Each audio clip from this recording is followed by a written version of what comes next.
नमस्कार मित्रांनो, मी योगेश रमेश बच्छाव. परिस्पर्श या यूट्यूब चॅनलमध्ये मी आपलं मनपूर्वक स्वागत करतो.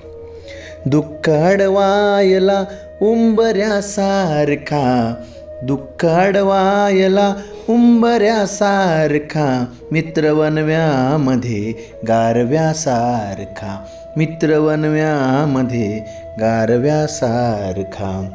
या कवितेचे बोल कानी पडले की प्रत्येकाला आपल्या मित्राची आठवण आल्याशिवाय राहत नाही. मैत्रीचे नाते रक्ताचे नसले तरी ते जीवापलीकडे जपले जाते. त्यामुळे ह्या नात्याला जगात सर्वोच्च स्थान आहे. प्रत्येकाच्या आयुष्यात असा एकतरी सखा असतो की ज्याच्याशी हितगुज मनसोक्त गप्पा केल्याशिवाय मन राहत नाही.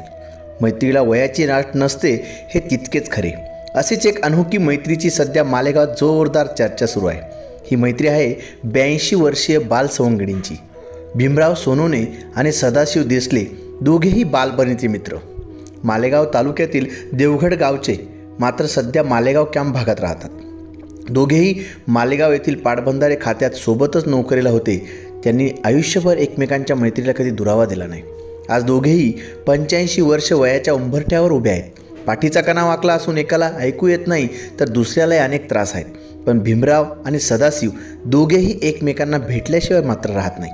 कॅम्प भागात राहणारे हे दोघे गप्पा मारण्यासाठी चक्क वही पेन घेऊन बसतात.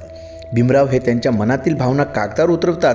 त्या समजून घेत सदाशिव त्यांना कागदावरूनच उत्तर देतात आणि मग रंगते यांच्या गप्पांची मैफिल.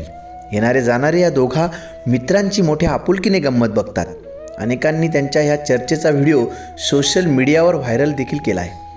दोघं बालपणाचे मित्र आहेत, परंतु जवळपास 80% एकाला ऐकता येतं तर दुसऱ्याला थोडेफार प्रमाणात कमी ऐकायला येतं. मात्र दोघांचं संभाषण एक कागदावर लिहून सांगतो तर दुसरा ते एक कागद वाचून पुढचं उत्तर बोलत असतो. त्यांचा हा मैत्रीचा एक अनोखा प्रवास बघून अनेकांना कुतूहल वाटतं.